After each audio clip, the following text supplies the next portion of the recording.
Hi everyone, and welcome to Core Lecture 24. Today we'll discuss evaluating your evidence. Before we begin, you'll need the following materials for today's lecture assignment. You'll need a document to write on.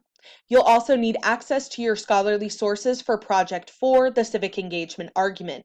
To help out with that, it might be good to have access to your Project 3 annotated bibliography final draft materials readily available. The purpose and goals for today's lecture are as follows. We'll discuss the importance of evidence in argument-based academic writing, and we'll also examine the influence of audience in evidence selection. Now, as I was putting materials together for this week, I couldn't help but notice there was kind of a police procedural type theme. So this lecture, we are going to look at evidence, and in the next core lecture, we are going to examine ways for composing a warrant. And of course, when I thought about both of these terms, of course, it just stirred up memories of watching Law and Order and Criminal Minds and shows of that sort. And as I was putting this together, it's fascinating when we think about evidence. Evidence in academic writing serves much of the same purpose as it does in these criminal proceedings. So whenever you watch those kinds of shows or you keep up on, the latest local trial, there's always this question of evidence. So the police department, the prosecutors, they're ultimately creating this argument, much like you are in your own work for this class, saying, this person committed this crime. And they have to show evidence that persuades the jury in this case that they are correct. You're going to be doing something similar in your own writing. So you're making this argument. Whatever that argument happens to be, you're going to provide, 2 to 4 reasons as to why that thesis or that argument is correct or the best way to view your topic or to approach your topic. But you need to incorporate evidence in there to really speak to your readers to say, hey, here's my argument, here's what I am proposing, and ultimately here is why it is correct. And the evidence is going to help you supplement that correct line of thinking, if you will. So when you also think about evidence, not only is it a means for supporting your argument, but it also gives you an opportunity, especially in academic writing, for relating your argument and your reasons to your audience. And we'll get into that here in just a few minutes regarding the importance of audience when selecting evidence. Evidence really gives you the opportunity to say, hey, here are some realistic applications that are relevant to my overall argument. Here's how it played out, and here's why it demonstrates that I'm ultimately suggesting something worth considering. Also, in academic writing especially, evidence can be helpful when it comes to situating your argument in the topic's ongoing conversation. So if you can say, hey, here's what I'm suggesting, here's what someone else has suggested perhaps a while back, or here's another way that someone else has similarly approached this topic, it basically helps your audience see, okay, this is what this argument builds upon, or this is what this argument challenges. So going back to our terms from Unit 2, when we looked at the solution synthesis, the inclusion of evidence in your own argument-based writing gives your readers the opportunity to really synthesize your thoughts, your arguments, your opinions into the larger ongoing conversation by providing more concrete sites to understand what that relationship of your argument to other sources in the conversation might look like. Before we go into further detail specifically regarding evidence, it's important to first review the CRAP principles that we discussed during Unit 3. Now, that's how we ultimately determine the authority and the relevance of a particular source, or in this case, evidence, that we can incorporate into our own arguments. So when we think about the CRAP principles, remember that they refer to the currency, relevance, authority, accuracy, and purpose of the source that we are citing. Now, the CRAP principles are good in saying, overall, yes, this is a good source on this topic. Overall, yes, this would be credible, or this has the potential to persuade an audience on a topic that you're writing on. But the CRAP principles should not be where we stop in determining the inclusion of some evidence over others.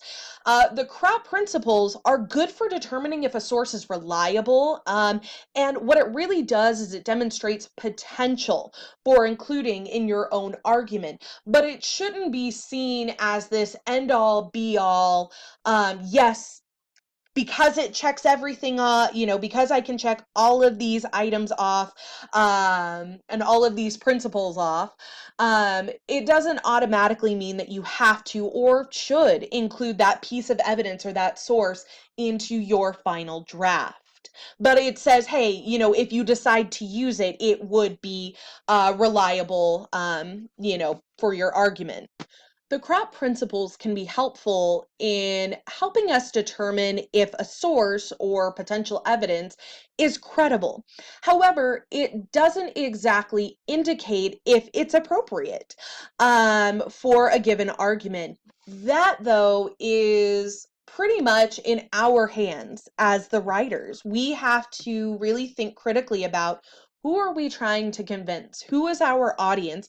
And what kind of evidence are they going to value? What kind of evidence, credible evidence, is going to speak to them specifically? Remember, even if you're writing on the same topic as someone, perhaps you're even making a similar argument, if your audience changes, or if you identify different groups that you're trying to persuade, the type of evidence that you're going to include will vary because different types of evidence are valued in different ways by different communities or different potential audiences. So you as the writer really need to understand who your audience is and what kind of evidence they would value and be persuaded by. One way that you can go about doing this, and you've actually probably started to take note of this, is by examining the public/accessible current discussions on your topic. So as you're going through and as you're reading these scholarly works, think about the type of ways that the writers that you've been reading, how are they supporting their arguments? That indicates or can help you indicate what your audience values, what your audience is ultimately looking for. Because if these are successful articles or books published through scholarly avenues, then you can say, yeah, okay, obviously this community values this kind of evidence because it's seen fairly consistently in the works that I've been reading. So as you start to go through and really flesh out your project for draft over these next couple weeks, and as you're thinking, okay, what kind of sources, what type of evidence do I want to include, it would be worth your while to go through and do a more detailed reading, paying specific attention to how those authors are supporting their points. What kind of evidence are they introducing? Are they doing more hands-on quantitative type research? Are they doing hands-on qualitative research? So are they conducting interviews, doing ethnographies, things of that sort? Are they relying more on research that's already been done? So other studies that other scholars have produced. Are they looking at previously published texts that are important to that topic's particular discussion? So, again, you've already started to do this, and you all overall have demonstrated great ability to determine what kind of evidence that is as you unpack the methodology in your annotated bibliographies. But as you go through and start to say, okay, do I really see room for this particular source in my writing? Go through with the eyes of saying, okay, does this particular type of evidence match what I have seen in published successful works on this topic. So again, kind of doing that analysis, understanding what kind of evidence is included and how it's discussed will give you great insight to what your potential audience values when they are looking at the support system of an argument. Now let's chat about the ethics of evidence selection. Now, when we think about the ethics of evidence in our own writing, we have responsibility as academic writers, as I see it, to two camps of people or individuals. The first camp would be we have responsibility to readers. The evidence, of course, should speak to your reader's interest. It should be, allow them to apply your argument to their situation. So you do want to be thoughtful of that. You also want to view your argument not just as an opportunity to say, here's why I'm right, but think about your argument as an opportunity to teach people about a specific topic, looking at it through a lens that you find helpful, which would be your argument, whatever your argument happens to be on the topic you're writing on. So when you think about the evidence that you're including, of course, you'll give thought to, okay, does this help me prove my point? But you also want to ask yourself, will this evidence, will this source help my reader better understand this topic in the way that I've come to appreciate it and the way that I have come to communicate on and about it? So when we do compose our arguments, it's always important to remember, especially for our readers' sake, not just using it as an opportunity to say, look how right I am, but rather viewing it as an opportunity to say, here's a topic I'm interested in, here's a topic I'm passionate about, and here are the sources that kind of help lend credit to the way that I view this topic. So again, viewing it as more of a learning opportunity as opposed to here is why I'm right and I'm going to win my case. We also have a responsibility to the sources that we use as evidence. And this really goes back to the principles that we discussed during Unit 3 when we examined, okay, well, what are the ethics of incorporating the works of others into our own original piece of writing? Of course, we need to represent sources fairly and correctly. Now, this is going to be especially important when we engage with counter arguments. So even when you're using a source that seems to agree, you want to make sure, with your argument, you want to make sure that you're not blowing it out of proportion. If there's one bit of the text that indicates support for a reason or perhaps your overall thesis, of course, absolutely reference that. But, don't speak for the author or put words in their mouth to say, oh, so-and-so would totally agree with me. If there was just a subtle indication that, hey, yeah, this kind of aligns with a point that you're trying to make in your own work. And I really do want to revisit the counter argument. Sometimes it can be tempting to misrepresent or mischaracterize the counter argument when trying to support our own arguments, but we want to avoid that at all costs. It is not only unfair to the source, but it's unfair to our reader if we egregiously misrepresent the words of another. The best way for our readers to really engage with our argument and what we're saying is to fairly represent all of those who we are citing and responding to them in a well-developed way. And we can't do that. We can't develop that thoughtful response if we are misrepresenting, mischaracterizing any of the sources we use.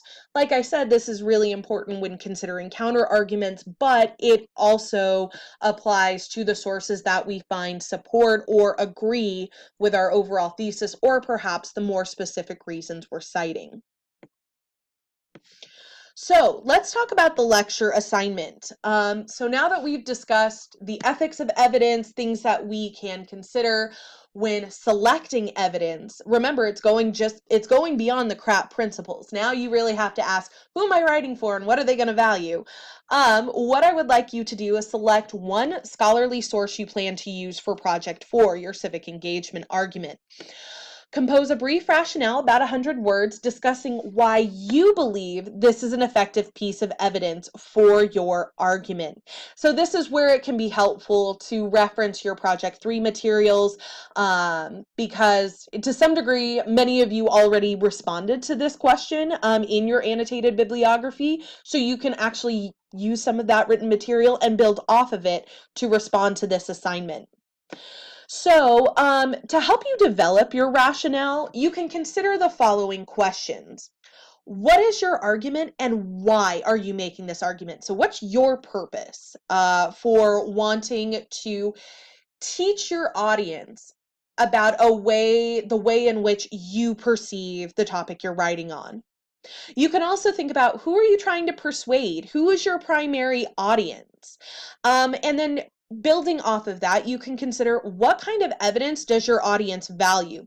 How do you know that? How does your evidence look like evidence you've seen in similar works? So going back to, again, the pieces that you engaged with, summarized, and assessed in Project 3, how does your approach to incorporating evidence, how does it look similar to what those scholars have written on and the types of evidence that they use?